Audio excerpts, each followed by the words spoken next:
आओ सुनाऊं कहानी। लाइक शेयर सब्सक्राइब कमेंट करना ना भूलें।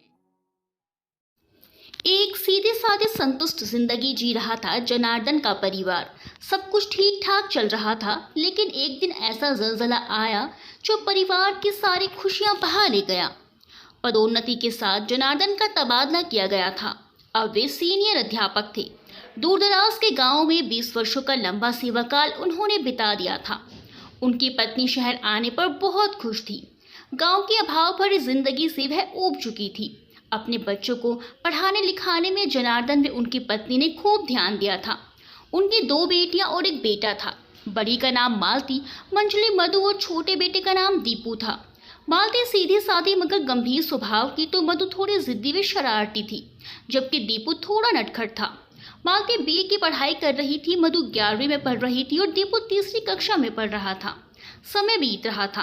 वह गांव में जनार्दन पैदल स्कूल आते जाते थे। यहाँ शहर में आकर उन्होंने बाइक ले ली थी, जिस पर छुट्टी के दिन श्रीमती जी को बैठाकर जनार्दन शॉपिंग करने या घूमने जाते थे। उनकी पत्नी दुपहिया वाहन में सैर कर फूले ना समाती। कभी कभी दीपू भी जिद का माँ बाप के बीच बैठकर सवारी का आनंद ले लेता था। मधु विज्ञान विषय लेकर पढ़ रही थी। जनार्दन ने शहर के एक ट्यूशन सेंटर में भी अब उसका दाखिला करवा दिया था। वह बस से आया जाया करती। दीपू को जनार्दन खुद स्कूल छोड़ जाया करते और लौटते समय ले आते। एक व्यवस्थित ढर्रे पर जीवन चल रहा था। नई कॉलोनी में आकर जनार्दन की पत्नी बच्चों के लालन पालन में तल्लीन थी। दिन के बाद रात, रात के बाद दिन समय कट रहा था। बेहद घरेलू टाइप की महिला थी वह। एक ऐसी आम भारतीय महिला जिसका सब कुछ उसका पति, बच्चे व घर होता है। माँ का यह स्वभाव बड़ी बेटी को ही मिला था। मधु ट्यूशन खत्म होते ही बस से ही लौटती। कॉलोनी के पास ही बस का स्टॉप था। ट्यूशन सेंटर के पास एक ढाबा था। शहर के लड़के और बाबू समुदाय अपने खाने का शौक पूरा करने वहां आते थे। एक दिन यहीं पर मधु सड़क पार कर बस स्टॉप के लिए जा रही थी। एक कार टर्न लेते हुए मधु के एकदम पास आकर रुकी। मधु घबरा गई, वह पीछे हट गई। कार चालक ने कार किनारे पार्क की और मधु के पास आया। बोला, मैडम सॉरी, मैं जल्दी में था। दोनों की आंखें चार हुई। दिखाई नहीं देता क्या? वह गुस्से से बोली थी। अब एकदम ठीक दिखाई देता है मैडम, उसने मधु की आंखों में आंखें डालते हुए कहा। नॉनसेंस, मधु ने उसे गुस्से से देखकर कहा। फिर मधु बस स्टॉप की तरफ बढ़ चली। वह उसे जाते हुए देखता रहा। उसका नाम था शैलेश, शहर के एक कपड़े के व्यापारी का बेटा। अब तो शैलेश अक्सर ट्यूशन सेंटर के पास दिखता, कभी ढाबे से निकलते हुए, कभी कार खड़ी कर इंतजार करते हुए।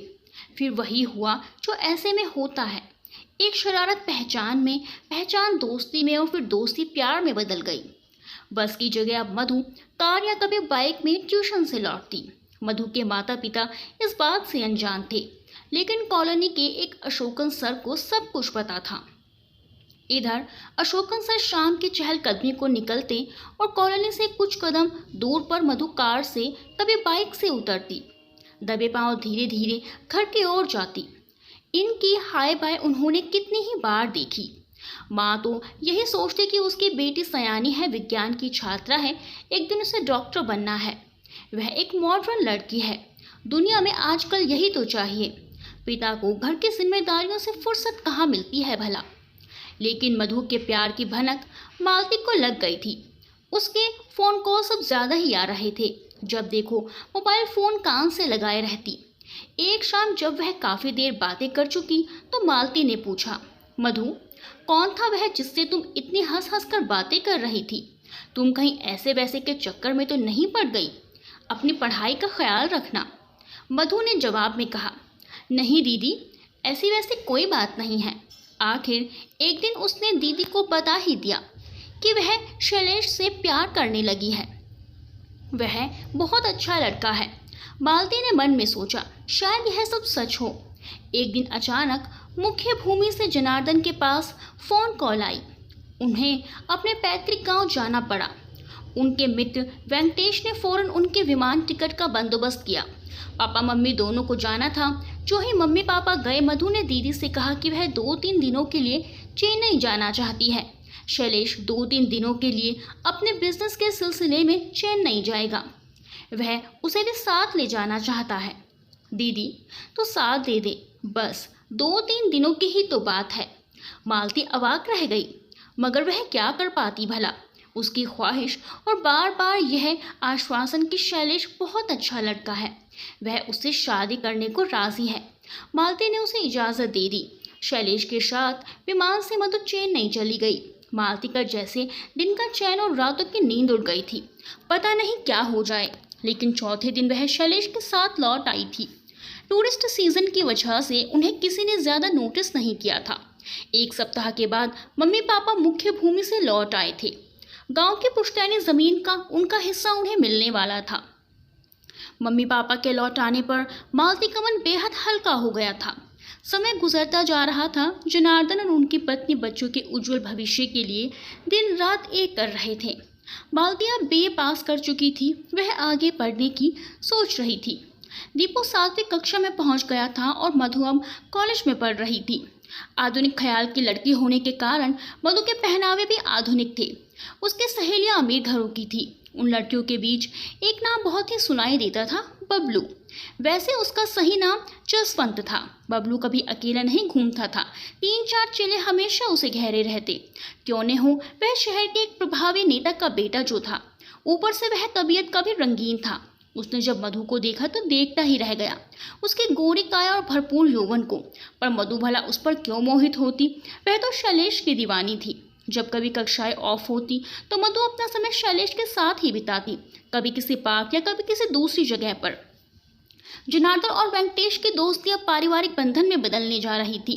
वेंकटेश के बेटे को मालती बहुत पसंद थी। पिछले बरस उसने अपनी सिविल इंजीनियरिंग की पढ़ाई पूरी की थी और उसकी सरकारी नौकरी भी लग गई थी। एक सुबह वेंकटेश और उनकी पत्नी अपने बेटे का रिश्ता मालती के लिए लेकर आ गए थे और अगले दिन फागुन में शादी की तिथि निकल आई थी। मालती शादी के बाद भी पढ़ाई करे, उन्हें ऐतराज़ नहीं था। माँ यही तो चाहती थी कि उसके बेटी को अच्छी ससुराल मिले। इधर मधु कॉलेज में अपनी सहेलियों की मंडली में हंसती खेलती व चहकती रहती। क्लास न होने पर कैंटीन में समय बिताती या लाइब्रेरी में पत्रिकाएं उलटती पलटती। कभी कभार शैलेश उसे पार्क में बुला लेता। बबलू तो बस हाथ मसोस कर रह जाता। वैसे बहुत बार उसने मधु को आड़े हाथों लेने की कोशिश की थी। वह गांधी जयंती की सुबह थी। कॉलेज में हर वर्ष की तरह राष्ट्रपिता की जयंती मनाने का प्रबंध बहुत ही अच्छे तरीके से किया गया था। लड़कियां रंग बिरंगे कपड़ों में कॉलेज के कैंपस और पंडाल में आ जा रही थी। तभी बबलू की टोली ने देखा कि मधु शैलेश की कार में बैठ रही है। अक्टूबर का महीना, सूरज की किरणों में गर्मी भर रही थी। शहर से दूर समुद्र के किनारे एक पेड़ के तने से लगे हुए मधु और शैलेश बैठे हुए थे। दोनों प्यार भरी बातें कर रहे थे। जब भी दोनों को मौका मिलता तो शहर से दूर दोनों एक दूसरे के साथ समय बिताते। दोनों बातों में लीन थे। तभी शैलेश ने जमीन पर फैले पत्तों में से किसी के पैरों की पदचाप सुनी और वह उठ गया। देखा कि सामने एक नौजवान खड़ा है और उसके पीछे 2 और लड़के। मधु ने देखा वह बबलू था और अगले क्षण बबलू ने मधु को हाथों में जकड़ लिया। बबलू ने मधु को उसके गिरफ्त से छुड़ाना चाहा और पूछा, तुम लोग कौन हो और इस बदतमीजी का मतलब। बात अभी पूरी भी नहीं हो पाई थी कि बबलू के बूटों का एक प्रहार उसकी कमर पर पड़ा। वह उठकर भिड़ना ही चाहता था कि बबलू का एक सख्त घूंसा उसके गाल पर पड़ा। बबलू के इशारे पर 2 लड़कों ने उसे पीटना शुरू कर दिया। शैलेश ने मधु को अपनी बलिष्ठ बाहों में उठा लिया और पास ही के जंगल की ओर बढ़ चला। मधु प्रतिवाद करती रही। बबलू का तीसरा सहायक भी उनके पीछे पहुंच गया था। शाम तक मधु के ना लौटने पर जनार्दन व उनके घरवाले घोर चिंता में घिर गए। उन्होंने पुलिस में रिपोर्ट दर्ज करा दी। मालती अनजाने भय से अंदर ही अंदर घबरा रही थी। अगले दिन यह खबर जंगली आग की तरह फैल गई कि शहर से दूर जंगल में एक लड़की का शव और समुद्र के किनारे एक लड़का घायल अवस्था में मिला है। पुलिस हरकत में आई। उसने शव को अस्पताल पहुंचा दिया और घायल लड़के को अस्पताल में भर्ती भी करवा दिया। जनार्दन को पुलिस ने अस्पताल बुला लिया शनाख्त के लिए।